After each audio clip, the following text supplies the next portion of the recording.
धन्यवाद करती हूँ। खुदावंद अच्छा है, भला है और उसके जैसा कोई नहीं है। मैं प्रभु का दिल से धन्यवाद करती हूँ, उसने एक बार फिर से ये मौका दिया कि आप लोगों के बीच में परमेश्वर के कीमती कलाम को बांट सकूं और उसके कलाम से आपको बता सकूं कि क्या आज हमारे लिए जरूरी है। जैसे कि इस पार्ट को पार्ट 2 नाम दिया गया, बिकॉज इससे पहले एक और पार्ट दिया गया है और उसी की कंटिन्यूएशन में इसका एक दूसरा पार्ट आज आप लोगों के बीच में पेश करना चाहती हूँ। पहले पार्ट में थोड़ा सा रिवीजन करेंगे। पहले पार्ट में हमने थोड़ा सीखा था कि हमें करियर को लेकर के, कई बार लोग अपने करियर को लेकर के, अपने फ्यूचर को लेकर बहुत चिंतित होते हैं। उन्हें आशा नहीं होती है कि हमें किस प्रकार से अपने करियर को मनाना है। लेकिन धन्यवाद करती हूँ कि जो लोग मसीही लोग हैं, जो परमेश्वर में विश्वास रखते हैं, उनका करियर खुदावंद यीशु मसीह अपने आप बना देता है। उन्हें जरूरत है सिर्फ उसके चरणों में बैठ के उसकी आवाज को सुनने की और जो वो कहता है उसके साथ करने की। जैसे कि बीते दिनों में आप लोगों ने सुना होगा कि सुशांत सिंह राजपूत के बारे में, उसको आशा नहीं थी, उसको अपने करियर की टेंशन थी, उसको अपने फ्यूचर की टेंशन थी और जिसकी वजह से वो सब चीजें मिलके इतनी ज्यादा हो गई कि उसको सुसाइड करना पड़ा। आज मैं आप लोगों को उभारना चाहती हूँ, अपने आप को इतना प्रेशर में ना ले आए कि वो चीजें आप पर भारी होने लगे, आप पर हावी होने लगे। अपने आप को परमेश्वर के हाथ में सौंप दीजिए, अपने करियर को परमेश्वर के हाथ में सौंप दीजिए। हो सकता है आज आपको आपकी पढ़ाई परेशान कर रही हो सकता है आज आपको आपका करियर परेशान कर रहा हो सकता है आज आपको आपकी नौकरी परेशान कर रही हो, लेकिन सब चीजों को परमेश्वर के चरणों में जब आप रख देंगे तो मैं ऐसा विश्वास रखती हूँ कि खुदावंद आप लोगों की और मेरी अगुवाई करता है, हमारा ख्याल करता है। क्योंकि बाइबल बताती है कि उसने हमारा चित्र अपनी हथेली पर खोद कर बनाया है। उसने पेंसिल से नहीं, किसी ऐसे ही नॉर्मली कुछ हल्का सा या जिसको ऐसे मिटाने से मिट जाएगा नहीं, बल्कि उसने खोद कर आपका और मेरा चित्र अपनी हथेली पे बनाया है। तो जरूरी है कि हम अपने करियर को, अपने फ्यूचर को लेके इतने टेंशन में या इतना डिप्रेशन में ना चले जाएं ताकि अंत मौत होने पाए। आज मैं आप लोगों के बीच में बांटना चाहूंगी, जैसे कि हमने पिछली बार करियर के बारे में सीखा था, करियर के बारे में ही अभी आपको मैं बता रही हूँ कि करियर को लेके जवान लोग बहुत परेशान होते हैं और कई बार जवान अपनी जवानी को खराब कर लेते हैं करियर के पीछे, अपनी जवानी की अभिलाषाओं के पीछे। तो आज हम सीखेंगे जब हमारा करियर बन जाता है, जब हमारे पास चीजें भरपूरी से मौजूद हो जाती हैं, तो हमें क्या करने की जरूरत है। जैसे कि हमने सीखा था, मैंने अपनी गवाही को शेयर किया था कि अब ऐसा नहीं है कि मेरी नौकरी लग गई है, मेरा करियर अच्छा बन गया है तो अब मैं कहूँ ठीक है मेरा हो गया। जितना मुझे प्रभु को मानना था मैंने मान लिया, जितना मुझे प्रभु को आराधना देनी थी हो गया, क्योंकि मेरा पर्पस अब सॉल्व हो चुका है, मेरी नौकरी लग गई है, मेरा करियर बन गया। नहीं, बल्कि आप मुझे क्या करना है वो आज मैं आप लोगों के बीच में बांट लेना चाहती हूँ। जब आपका करियर बन जाए, जब आपका चीजें अच्छी होने लगे तो उसकी बढ़ाई करें, उसको धन्यवाद का बलिदान चढ़ाएं। घर पे बैठकर नहीं, वरन हर समय, चाहे घर में हो चाहे भवन में हो। और इस चीज को छोटी बात ना जाने और भवन में जरूर से जाकर के लोगों के बीच में अपनी गवाही को शेयर करें। सिर्फ क्रिसमस और ईस्टर पे नहीं, वरन जब भी मौका मिले लोगों के बीच में उसकी गवाही को शेयर करें कि किस प्रकार से उसने बड़े बड़े काम आपकी और मेरी जिंदगी में किए हैं। आज जो बात मैं आप लोगों के बीच में बांट लेना चाहती हूँ वो ये है कि जब हमारा करियर बन जाता है तो कई बार हम अपने आप को ऐसी चीजों में उलझा लेते हैं कि हम अपने आप को कहते हैं अब हमारे पास समय नहीं है, हमारे पास अब इतना टाइम नहीं है कि हम चर्च में आ पाए या परमेश्वर के साथ समय बिताएं। और जब हम परेशानी में होते हैं तब हमें प्रार्थना भी याद होती है, तब हमें वचन पढ़ना भी याद होता है कि बस प्रभु तू किसी तरीके से हमें इस चीज से बाहर निकाल ले और हमारी चीजों को सॉर्ट आउट कर दे। आज दुनिया में ऐसा कौन सा जन नहीं है जो आज आराधना में नहीं लगा हुआ, मसीही हो चाहे गैर मसीही हो, जिनको भी वो लोग मानते हैं। आज चाहे किसी के पास समय नहीं था, लेकिन आज मैं देख रही हूँ लोग खूब पूजा कर रहे हैं, खूब बड़े बड़े हवन हो रहे हैं। और मैं अपना बताती हूँ मसीही लोगों का, क्योंकि मेरी लाइफ में भी कुछ ऐसे लोग थे जिनको मैंने कभी मसीह का नाम लेते नहीं देखा। कहने को वो मसीही हैं, कहने को वो क्रिश्चियंस हैं, बट मैंने कभी उनके मुंह से मसीह की आराधना करते हुए उनको नहीं सुना, मसीह की पढ़ाई करते नहीं सुना। लेकिन आज उन लोगों से भी मैं हैरान हुई चीज देखे कि आज उन लोगों से भी मुझे सुबह बाइबल वर्स का एक मैसेज आता है, बाइबल से रिलेटेड वीडियोस आती हैं। क्यों? क्योंकि अब इंसान डरा हुआ है। लेकिन वही होता है कि हम जब परेशान होते हैं, जब डरे होते हैं, जब परेशानियों में होते हैं तो हम परमेश्वर के पास होते हैं, और जब सब कुछ अच्छा चल रहा होता है तो हम अपनी जिंदगियों में मशरूफ होते हैं। लेकिन आज आपको एक बात बताना चाहूंगी, मसीह ने हमें एंजॉय करने के लिए मना नहीं किया, उसने हमें खुश रहने के लिए भी मना नहीं किया। वो बस ये चाहता है कि हम उसकी शरण में बने रहें, और ये ना ही सिर्फ उसकी इच्छा है वरन ये हमारे लिए जरूरत है। अगर हम उसके साथ बने नहीं रहेंगे तो हमारे लिए प्रॉब्लम्स, परेशानी अपना मुंह खोल के खड़ी रहेंगी। क्या आपको मालूम है, बाइबल बताती है कि शेर दरवाजे पे खड़ा रहता है इस ताक में कि कोई वहां से बाहर निकले तो उसको फाड़ खाए। और मसीह हमारे लिए हमारा गढ़ है, मसीह हमारे लिए हमारा घर है।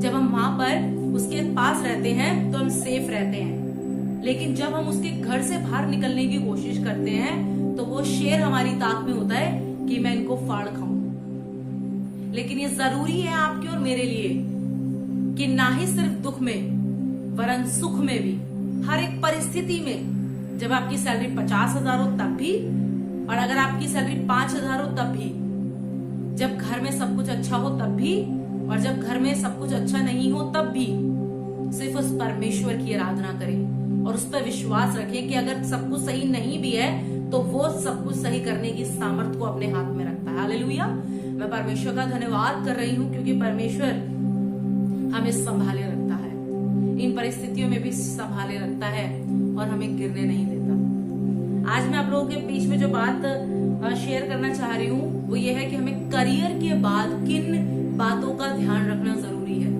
हमारा करियर बन गया, सब कुछ हो गया, तो सबसे जरूरी बात हमारे लिए यह है कि हम परमेश्वर की आराधना में समय बिताएं, परमेश्वर की स्तुति में समय बिताएं। और मैं तो खासकर इस बात को आपको उभारना चाहूंगी इस बात से कि आप अपने खादिम के पास जाएं, अपने पादरी के पास जाएं, अपने पास्टर के पास जाएं, उनसे बात करें और चर्च में सेवा का काम शुरू करें। आपको जो भी आता है वो शुरू करें। लेकिन मैं खुद आपको पर्सनली बोलूंगी कि हमें सबसे पहले चर्च की सफाई से काम करना शुरू करना होगा, क्योंकि बाइबल बताती है कि वो नम्र और दीन जन पे अपनी नजर रखता है। उसकी नजर ऊपर से उन लोगों पर होती है जिनका मन नम्र होता है, दीन होता है, जो लोग खेदित मन के होते हैं उनकी ओर वो अपनी नजर को लगाए रखता है। तो जरूरी है कि हम अपने आप को सबसे छोटे काम से शुरू करें, सफाई के काम से।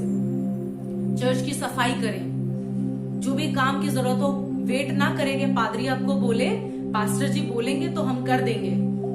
बाइबल बताती है कि जो काम जब किसी इंसान से, किसी दास ने अगर बोल के कराया तो वो धन्य नहीं है, धन्य वो दास है जो बिना बोले काम को कर देता है। और मैं यही चाहती हूँ मुझे देखने वालों से कि हमें ना ही सिर्फ वो काम करने हैं जो हमें बोले जाएं, बल्कि हमें वो काम करना है जिन्हें हमें पता है कि ये काम करना है और उनके बोलने से पहले ही हम उन कामों को करें। सफाई का हो, पानी की टंकी का अरेंजमेंट का हो, खाने के अरेंजमेंट का हो, चाहे लोगों को बैठाने के अरेंजमेंट का हो, चाहे अशर्स बनना हो, चाहे लोगों को समझाना हो कि हमें कब बैठना है, कब उठना है, क्या काम वो आपको पता होगा। जरूरी नहीं है कि पादरी साहब आपको बताएं तब आप करें, लेकिन सफाई के काम से आप शुरुआत करें। जब आप नम्रता और दीनता के साथ इस छोटे काम से शुरू करेंगे तो आपको परमेश्वर बड़ा बनाएगा। मैं भी जब चर्च जाना शुरू हुई थी, जब मैं परमेश्वर के भवन में जाना शुरू हुई थी, आप यकीन नहीं मानेंगे, लोगों के पहुंचने से 1 घंटा पहले मैं वहां पहुंच जाती थी। चर्च तक खुला नहीं होता था, पादरी साहब के घर से चाबी लेकर चर्च खोलना, सफाई करना। मेरे पादरी साहब मुझे देखते थे और देखकर कहते थे, बेटा खुदा तुम्हें बहुत बढ़ाएगा। और आज मैं दिल से धन्यवाद करती हूँ अपने पादरी का भी कि उन्होंने मुझे ऐसी आशीष दी और वाकई में खुदावंद ने बढ़ाया। जिस चीजों के लायक नहीं थी वो खुदावंद ने दी है, और मैं विश्वास रखती हूँ जितना ऐसा काम कर रहे हैं खुदावंद उन्हें भी वो चीजें देना चाह रहा है जो जिसके लायक वो नहीं है। और धन्यवाद करती हूँ खुदावंद का कि जैसे कि मैंने बताया कि सफाई के काम से शुरू करें, और ये ना समझे कि अभी तो हम जवान हैं, अभी तो मैं जवान हूं। नहीं, हमें सब कामों को करना है। कई लोग सोचते हैं अभी तो हमारी मौज मस्ती की उम्र है, अभी तो ये भजन कीर्तन प्रभु का नाम ये तो हम बुढ़ापे में लेंगे। लेकिन लेट मी टेल यू, क्या गारंटी है कि आप बुढ़ापे तक बच पाएंगे? क्या गारंटी है कि आप बुढ़ापे तक जा पाएंगे? क्या गारंटी है बताइए? क्या कोई गारंटी है कि हम कल तक भी जिंदा रह पाएंगे? आज सही समय है कि हमें परमेश्वर प्रभु यीशु मसीह का नाम लेके अपना जीवन बदलना है, अपने आप को उसके हाथों में देना है। जवानी है, मैं जानती हूँ खून गर्म होता है, लेकिन हमें उससे ज्यादा जरूरी है कि खून की गर्मी को अपने परमेश्वर के लिए इस्तेमाल करना है। बाइबल बताती है वो सरगर्म जाति को पसंद करता है। सरगर्म, एक्साइटेड लोग जो प्रभु के लिए हमेशा एक्साइटेड रहते हो, हमेशा चाहते हो मैं ये कर दूं, मैं वो कर दूं, मैं परमेश्वर के लिए ऐसा कर दूं। सफाई के लिए तैयार रहें, कुछ बजाना चाहते हैं उसके लिए तैयार रहें, गाना चाहते हैं उसके लिए तैयार रहें। लेकिन अपने आप को सिर्फ वहीं तक सीमित ना रखें कि मैं तो गिटार बजाता हूँ तो मैं सिर्फ आगे खड़ा हूंगा, मैं झाड़ू नहीं लगाऊंगा। मैं ड्रम बजाता हूँ तो मैं सिर्फ अपने ड्रम पे बैठूंगा, सुबह आऊंगा ड्रम की सीट पे बैठ जाऊंगा और फिर चला जाऊंगा। अपने आप को लिमिटेड ना करें। जिस भी फील्ड में आप घुस सकते हैं चर्च के लिए, परमेश्वर के लिए, चले जाइए। सफाई हो, खाना बनाना हो, लोगों के झूठे बर्तन उठाना हो, चाहे बजाना हो, चाहे गाना हो, चाहे प्रार्थना करना हो, तब भी। और अगर चर्च में कोई काम ना भी मिले तब भी परमेश्वर की आराधना करना ना छोड़िए। ये ना कहिए बुढ़ापे में ऐसा होगा तो हम तब प्रभु का नाम लेंगे, नहीं। लेकिन हमें क्या करना है? हमें परमेश्वर के साथ समय बिताना है। जवानी की अभिलाषाओं में अपने आप को नहीं डालना कि चलो आज डांस करने डिस्को चलते हैं, चलो आज 2 पैग मारते हैं, चलो आज 4 दोस्त आए हैं हंसी मजाक करते हैं। लेकिन नहीं, अभी तो मेरी जवानी की उम्र है, अभी मैं गर्लफ्रेंड बनाऊं, बॉयफ्रेंड बनाऊं और उसके साथ समय बिताऊं। गर्लफ्रेंड बॉयफ्रेंड के साथ पूरी पूरी रात हम फोन पे लगा सकते हैं, लेकिन जब परमेश्वर के साथ समय बिताने की बात आती है तो हमें 10 मिनट भी भारी लगते हैं। लेकिन आज आपको इस बात से उभारना चाहती हूँ कि प्रेम करिए तो अपने यीशु से, वो कभी भी बेवफा नहीं निकलेगा, कभी भी बेवफा नहीं निकलेगा। और जवानी की अभिलाषाओं को दूर कर दीजिए। गाना बजाना, डांस करना, खाना पीना, मौज मस्ती, हंसी मजाक, ये सब ठीक है, लेकिन सबसे पहले परमेश्वर को ओहदा दीजिए, परमेश्वर को वो महिमा दीजिए जिसके वो योग्य है। अपने आप को जवानी की अभिलाषाओं से दूर रखिए। ऐसा दोस्त वैसा दोस्त, संगति इंसान को बिगाड़ भी देती है और संगति इंसान को सुधार भी देती है। अगर आप गलत संगति में जा रहे हैं तो संगति आपको बिगाड़ देगी, लेकिन अगर आप अच्छी संगति में आ रहे हैं तो संगति आपको सुधार देगी। तो इसलिए जरूरी है कि हम जवानी की अभिलाषाओं से भागें। और आपको पता है जवानी की अभिलाषाएं क्या क्या होती है। जवानी में सबसे ज्यादा होता है कि हम लड़की हूं तो एक लड़का फ्रेंड बन जाए, और अगर लड़का है तो एक लड़की फ्रेंड बन जाए, और उसके साथ हम मजेदार बातें कर सकें ताकि हमारे दिल को संतुष्टि मिल सके। लेकिन नहीं, बाइबल बताती है कि जवानी की अभिलाषाओं से भाग। 2 तीमुथियुस 2:22 में लिखा हुआ है कि जवानी की अभिलाषाओं से भाग, और जो शुद्ध मन से प्रभु का नाम लेते हैं उनके साथ धर्म और विश्वास और प्रेम और मेल मिलाप का पीछा कर। क्या लिखा है बाइबल में? कि अभी जवानी की अभिलाषाओं से भाग, और जो शुद्ध मन से प्रभु का नाम लेते हैं। जैसे कि मैंने बताया कि आप अपने खादिम के पास जाइए, उनसे बातें करिए, उनके साथ समय बिताइए, उनसे सीखिए, उनसे जानिए कि वो इस मुकाम तक कैसे पहुंचे, किस प्रकार वो सेवा करते हैं, किस प्रकार के चीजों को वो आज अपनी लाइफ में देख रहे हैं। उनसे बात करिए, अपने खादिम के पास जाके उनसे सीखिए और उनसे कहिए कि मैं इस्तेमाल होना चाहता हूँ। कोई भी काम हो अपने पादरी से कहिए, पानी भरना है मैं करूंगा, खाना बनाना है मैं करूंगा, झूठे बर्तन उठाने मैं करूंगी, और परमेश्वर आपके लिए बहुत बड़ा अजर रखेगा। आगे पढ़िए क्या लिखा है। इसमें लिखा है कि शुद्ध मन से प्रभु का नाम लेते हैं उनके साथ धर्म और विश्वास और प्रेम और मेल मिलाप का पीछा करना। क्या करना है? किसका पीछा करना है? धर्म का, मेल मिलाप का, प्रेम का और विश्वास का। लेकिन आज हम किस चीज का पीछा कर रहे हैं? मौज मस्ती का, अपने ऐशो आराम का, अपनी गर्लफ्रेंड का, अपने बॉयफ्रेंड का, अपने दोस्तों के साथ मौज मस्ती का, रात रात भर रोड ट्रिप्स पे रहना। लेकिन आज परमेश्वर का कलाम बता रहा है जवानी की अभिलाषाओं से भाग करिए, लेकिन प्रभु में रहकर करिए और लिमिटेड रूप से करिए। मौज मस्ती लिमिटेड, घूमना फिरना लिमिटेड, खाना पीना limited, out of the limit ना जाने दे।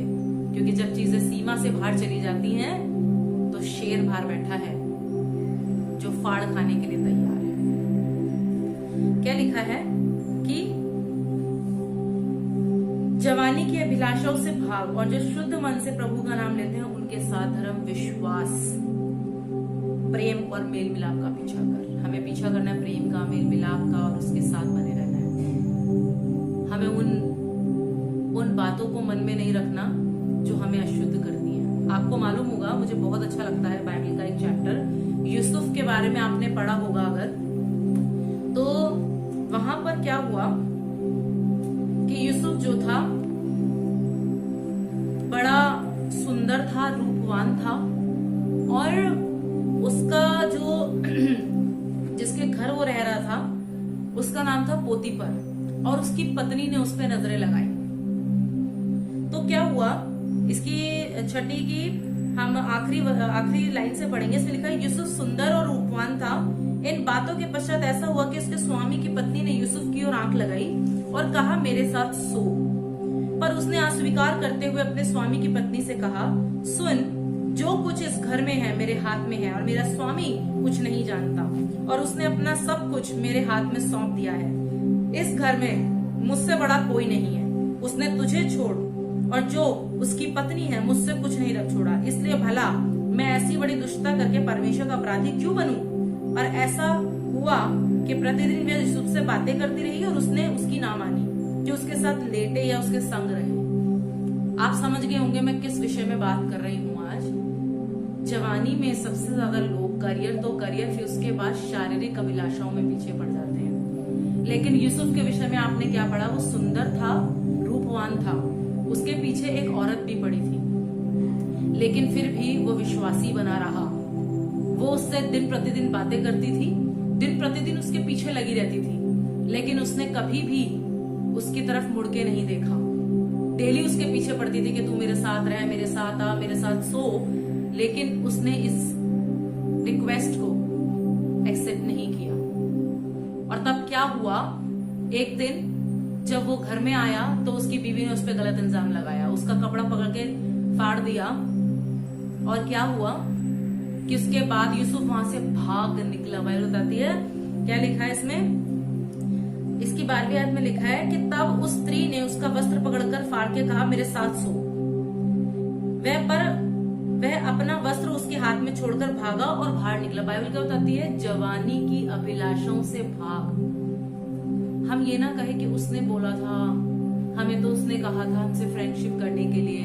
नहीं, हमें जवानी की अभिलाषाओं से भागना है। जवानी की अभिलाषाओं से भाग। ये चाहता, इसे कोई नहीं देख रहा था, ये चाहता तो उसके साथ रह सकता था, जैसा चाहता उसके साथ कर सकता था, आगे से ऑफर आ रहा था, लेकिन यूसुफ वहां से भागा। अपना कपड़ा उसने उसके हाथों तक छोड़ दिया। उसने कहा मैं गलत काम नहीं करना चाहता और वहां से भागा। और क्या लिखा है, तब उस स्त्री ने उस पर गलत इल्जाम लगाया कि उसने मेरे साथ तिरस्कार किया है, ऐसा किया है, वैसा किया है। और फिर वर्ष और चिल्लाकर कहने लगी कि ऐसा हुआ वैसा हुआ। और फिर उठा करके यूसुफ को बंदी गृह में डाल दिया गया। और वो अपने परमेश्वर पे ध्यान रखता था। उसे पता था कि अगर मैं इसके साथ वो गलत काम कर लूंगा तो मेरे परमेश्वर का क्रोध मुझ पर नाजिल हो जाएगा, मेरा परमेश्वर मुझसे प्रेम रखना छोड़ देगा। उसे पता था कि ये मेरे परमेश्वर की आज्ञा नहीं है, और उसने इस आज्ञा को माना और फिर क्या किया, वहां से भाग गया।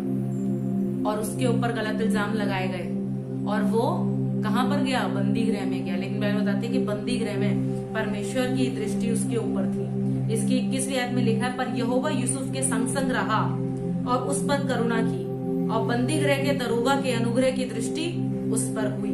और फिर क्या हुआ, परमेश्वर ने वहां पर भी उसके लिए इंतजाम किया और उसने बंदी गृह में है बंदा, लेकिन बंदी गृह में परमेश्वर ने उसके लिए दरोगा को तैयार कर दिया।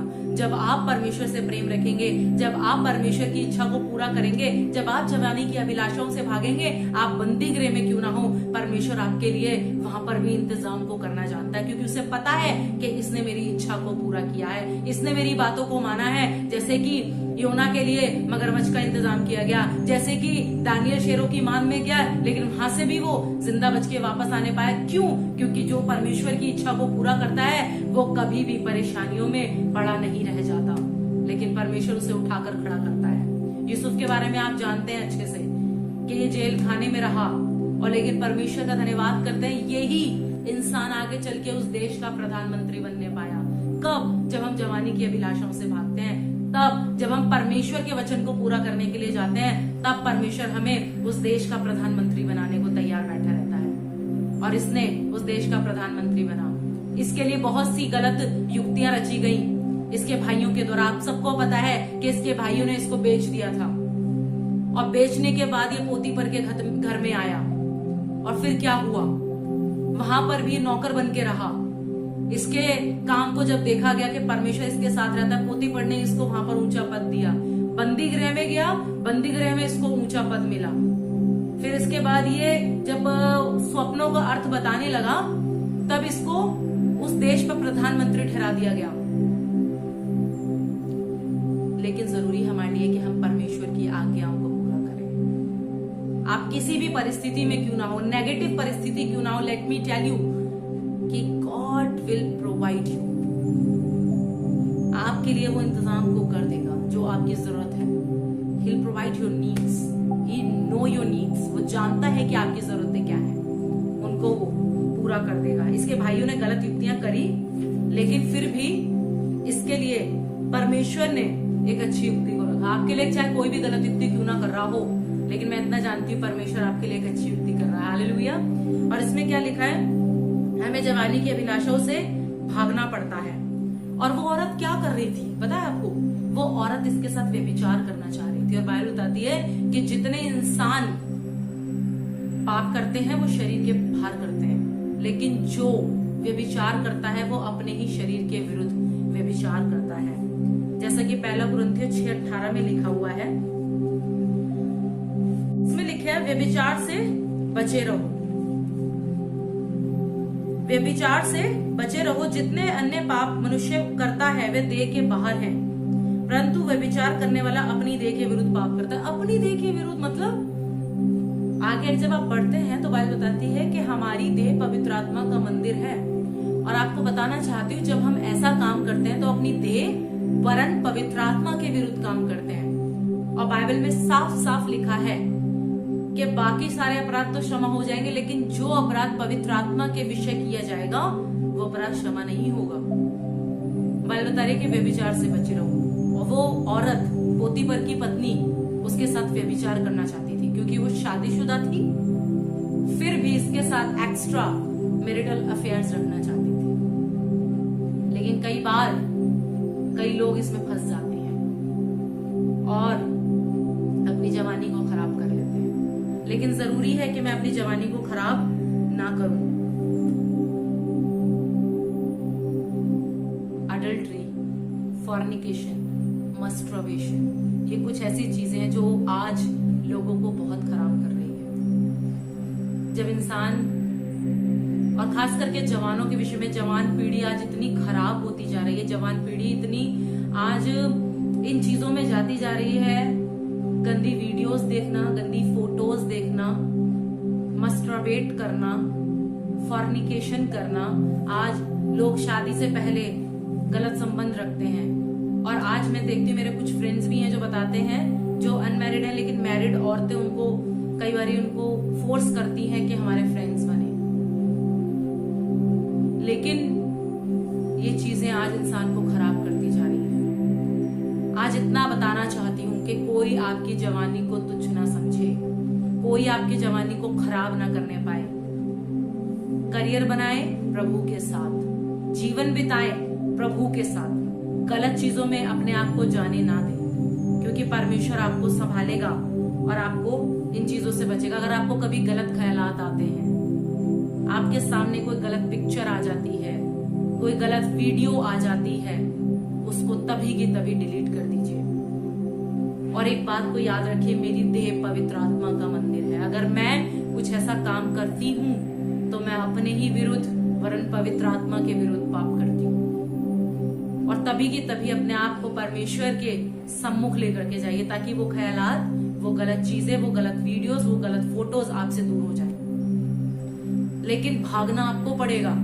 ये मत कहिएगा कि मेरे पास आ गया मैसेज तो मैंने पढ़ लिया, मेरे पास वीडियो आ गई तो मैंने देख ली। नहीं, लेकिन आपको इनसे भागना है। बाइबल सहोपदेशक 11:9 में लिखा है, हे जवान अपनी जवानी में आनंद कर और अपनी जवानी के दिनों में मगन रह, अपनी मनमानी कर और अपनी आंखों की दृष्टि के अनुसार चल, परंतु ये जान रख कि इन सब बातों के विषय में परमेश्वर तेरा न्याय करेगा। हमें हमारी आंखों की दृष्टि के विषय में बहुत अच्छा लगता है ये मैसेज, अरे वाह हा हा हा हा, बड़ा मजा आया मैसेज पढ़ के। लेकिन उस मैसेज में क्या था? गलत बातें। उस वीडियो को हमने देखा, बड़ी अच्छी लग रही थी, मन भावनी थी, लेकिन क्या लिखा है वचन में कि जो तेरी आंखों की दृष्टि में ठीक है वो कर तो सही, जो तुझे अच्छा लगता है वो कर, अपनी जवानी में आनंद कर, लेकिन ये याद रख कि परमेश्वर इसके विषय तेरा न्याय करेगा। याद रखें कि परमेश्वर न्यायी परमेश्वर है, वो न्याय करेगा। इसलिए जरूरी है कि उसकी मौत को अपने अंदर जिंदा रखें, उसकी मौत को याद रखें, किस प्रकार से उसने आपके और मेरे लिए कोड़े खाए, किस प्रकार से उसने इन सब चीजों को कहा। पहला तीमुथियुस 4:12 में लिखा है, कोई तेरी जवानी को तुच्छ न समझने पाए, पर वचन, चाल चलन और प्रेम, विश्वास और पवित्रता में विश्वासियों के लिए आदर्श बन जा। हमें क्या करना है? हमें आदर्श बनना है, ताकि लोग देख के कह सके मुझे इस बहन के जैसा बनना है, मुझे इस भाई के जैसा बनना है, जो हमेशा परमेश्वर में लगा रहता है। हमने इसे कभी गलत मजाक करते नहीं देखा, कभी गलत बातें करते नहीं देखा, कभी गलत चीजों में जाते नहीं देखा, कभी नशा करते नहीं देखा। देखा है तो सिर्फ परमेश्वर की आराधना करते देखा है। कोई तेरी जवानी को तुच्छ ना समझने पाए। आपको पता है, जब हम परमेश्वर के साथ नहीं होते तो हम तुच्छ होते हैं, लेकिन जब परमेश्वर हमें अपने साथ ले लेता है तो परमेश्वर हमें बढ़ाता है, हमें तुच्छ नहीं रहने देता। कोई तेरी जवानी को तुच्छ ना समझने पाए, पर वचन, चाल चलन, पहला वचन, आपके अंदर वचन रहे, दूसरा आपका चाल चलन अच्छा हो, तीसरा आपके अंदर प्रेम हो, और चौथा विश्वास, और पांचवा पवित्रता। ये 5 चीजें यहाँ पर लिखे हुए, 5 नंबर बाइबल के अनुसार दिखाता है अनुग्रह को। पहला वचन, चाल चलन, विश्वास, पवित्रता और प्रेम। जब आप इन 5 चीजों को अपने अंदर ले लेंगे तो अपने आप खुदा के हुजूरी में आ जाएंगे और परमेश्वर का अनुग्रह आप पर आ जाएगा। लेकिन जरूरी है कि मैं पहले परमेश्वर के पास आऊं, अपनी जवानी की अभिलाषाओं में, अपनी नौकरी में, अपना मौज मस्ती में, अपने फ्रेंड्स में इतना मशहूर ना हो जाऊं कि मैं परमेश्वर को भूल जाऊं। लेकिन क्या लिखा है यहाँ पर कि विश्वासियों के लिए आदर्श बन जा। कहे कि अरे भाई ये लड़की है रोल मॉडल, ये लड़का है रोल मॉडल, इसको आगे खड़ा करे ताकि लोग इसको देखकर सीखने पाए। तो आज सिर्फ आपको इसी बात को बताना चाहती हूँ कि हम अडल्ट्री, फॉर्निकेशन, मस्टरबेशन में ना लगे। सबसे गंदे पाप है, लेट मी टेल यू, सबसे गंदे पाप है। 2 अनमैरिड जब रिलेशनशिप रखते हैं बिफोर मैरिज, पाप है। 1 अनमैरिड, 1 मैरिड आपस में संबंध रखते हैं, पाप है।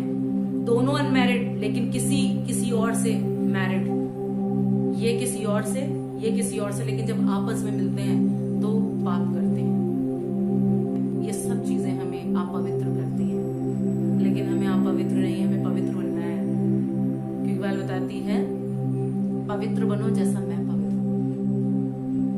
हमें पवित्र बनने की जरूरत है। मैं धन्यवाद करती हूँ, आज खुदा का कलाम मुझे इन्हीं बातों से उभारना चाह रहा था कि हम जवानी की अभिलाषाओं से दूर रहें, गीत गाएं, परमेश्वर की आराधना करें, कोई इंस्ट्रूमेंट बजाना सीख लें, अपना समय बिताएं, वचन में बिताएं। जितना आपके अंदर वचन होगा उतनी ही गंदगी बाहर होगी। जितनी कमरे में रोशनी होती है उतना ही अंधकार बाहर होता है। आपके घर में रोशनी अच्छी है तो अंधकार नहीं होगा। अगर आपके अंदर रोशनी ही नहीं है तो अंधकार ऑटोमेटिकली आएगा। तो जरूरी है रोशनी, जो मेरा यीशु मसीह है, बाइबल बताती है कि वो ज्योति है, वो संसार की ज्योति है। तो जब वो ज्योति मेरे अंदर होगी तो अंधकार की बातें तो मेरे पास होंगी ही नहीं। और आज शैतान सबसे ज्यादा जवानों को इन्हीं चीजों से गंदा कर रहा है। आज सिर्फ यही रिक्वेस्ट करती हूँ आप लोगों से, करियर तो बनाए परमेश्वर में, अपना जीवन तो दे परमेश्वर को। अगर आप अपवित्र हो गए तो आप परमेश्वर के राज्य में शामिल नहीं हो पाएंगे, परमेश्वर के राज्य में शामिल नहीं हो पाएंगे। हमें अपनी जिंदगी को परमेश्वर के हाथों में देना है और उसके अनुसार चलना है। प्रभु आपको बहुत बड़ा है, बहुत आशीष दे, बरकत दे। हाउस ऑफ ग्रेस को बहुत आशीष और बरकत दे। मैं दिल से धन्यवाद करती हूँ, मुझे मौका मिला ताकि हम परमेश्वर के नाम को महिमा दें। खुदा आपको आशीष दे, बरकत दे। Praise the lord. इन बातों को याद रखें जो आज हमने यहाँ पर सीखी, और जवानी की अभिलाषाओं से जो हमें गंदा करते हैं उससे दूर रहें। बहुत आशीष, बहुत बरकत दे। अगर आप और इसके विषय में जानना चाहते हैं, क्योंकि मैंने बहुत क्लैरिफाई करके इस वीडियो में नहीं बताया है, अगर आप चाहते हैं तो कमेंट बॉक्स में आप अपने मैसेज मुझे कर सकते हैं, ताकि हम अलग में इस विषय पे बात कर सकें और परमेश्वर के नाम को महिमा दे सके। प्रभु आपको आशीष दे, बरकत दे। प्रभु में बढ़ते जाए, प्रभु के राज्य को फैलाते जाए। यीशु के नाम से आमीन। Praise the Lord.